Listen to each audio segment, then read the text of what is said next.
I currently work as an adjunct professor at South University. I've taught at Bethune-Cookman University for 2 years and West Virginia State University for a couple of years.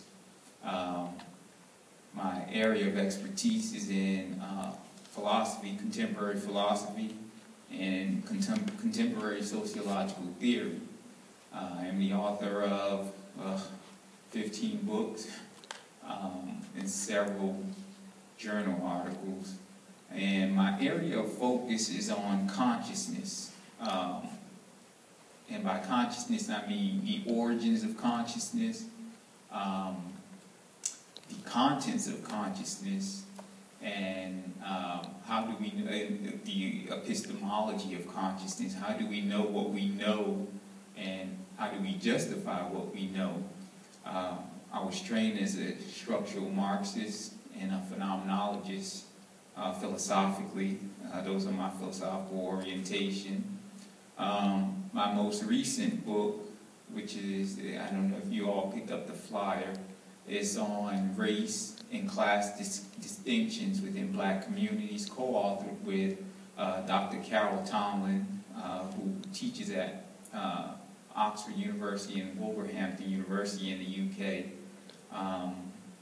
And part of my studies since grad school has been twofold: understanding the nature of black consciousness, the condition of black people or people of African descent in the world today, as well as why it is that academically, as a group, whether you're African American, whether you're in the Caribbean or Africa, we are academically underachieving vis-a-vis our white and Asian counterparts. And many people don't realize that that's connected to consciousness as well. And this is how I got into the area. It is from trying to understand the nature of black consciousness and black identity, theoretically, that I delved into the issue of black underachievement. Because what we do constitute who we are.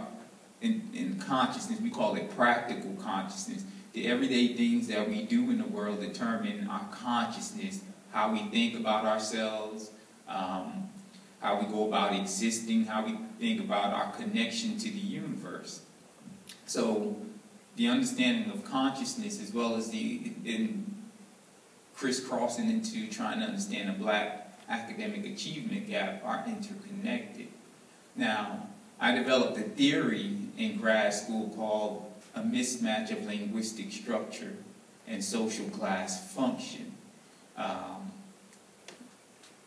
That, for me, is the origins of the academic achievement gap and why we're underachieving as a group. Now, what does that mean? There's three dominant theories to explain what it is, why it is that black males in particular, academic, and I don't like using the word black, but African Americans or people of African descent underachieve. The first one is the Afrocentric model developed in the 90s by a professor by the name of Dr. Molefi Asante, Jawanza Kunjufu, and many other Afrocentric scholars who try to make the argument that it's because of the lack of black role models, black African historical content in the curriculum, as well as the lack of mentors in the academy as to the reason why young blacks, especially black boys, and Jawanza Kunjufu out of Chicago, that's his area, assisting young black males with positive mentors, as well as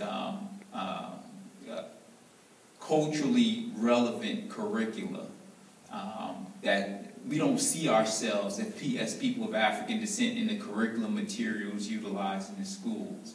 So as a result, there's a lack of effort that we place on achieving academically. We don't see ourselves in the curriculum. It has no relevance for us. The second model was developed in the 70s by a brother by the name of, from Nigeria, by the name of John Akpu. It's called the burden of acting white hypothesis. It also goes under the name oppositional culture theory.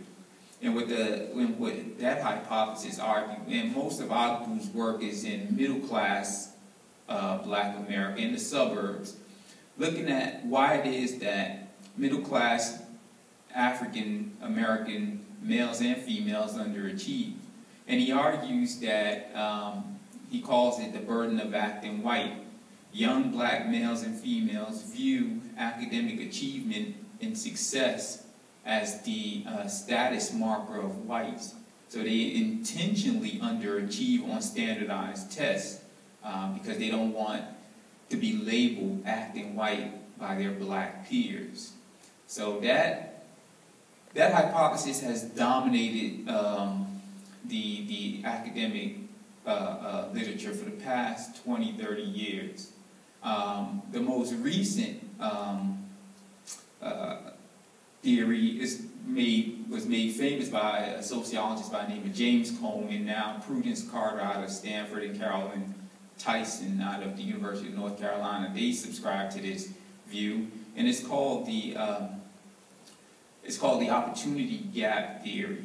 And what that theory supposes is that young blacks growing up in the inner city do not have access to quality educational materials. And as a result, even though they may succeed in inner city schools,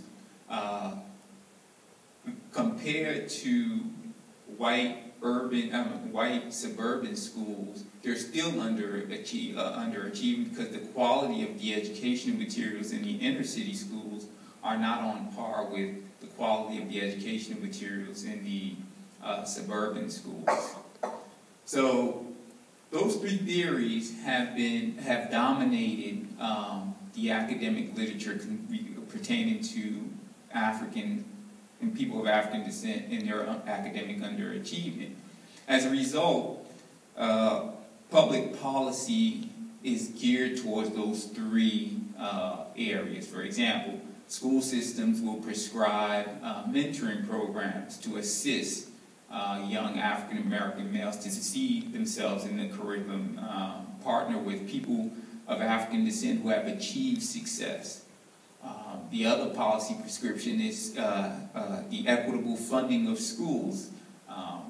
That's usually pushed forth by scholars who or administrators who subscribe to the opportunity gap ideology. If schools are equitably funded, then there should be an increase in the academic achievement of young blacks. The other one, the burden of acting white, in Agbu, prior to his death 10 years ago, he also prescribed mentoring programs. We young blacks need to see, especially black males, need to see that achieving academically, becoming a black doctor, a black lawyer, does not necessarily mean you're white or you're being white. There's no correlation between succeeding academically and not being black. So those three theories as well, and there's some variations in the academy. I won't go into all of them. Well, I critiqued, as part of my doctoral work, I critiqued all three theories, as well as the policy prescriptions. And why? Because even though we have, if you go to any inner city school in Broward County, anywhere, there are a plethora of policies, standardization of curriculum, after-school program to assist young blacks into achieving, but yet the achievement gap has widened since the 1980s. Following Brown versus the Board of Education, that's what that led to the desegregation of schools. Following that, there's the academic achievement gap between whites and blacks as well as Asians closes dramatically.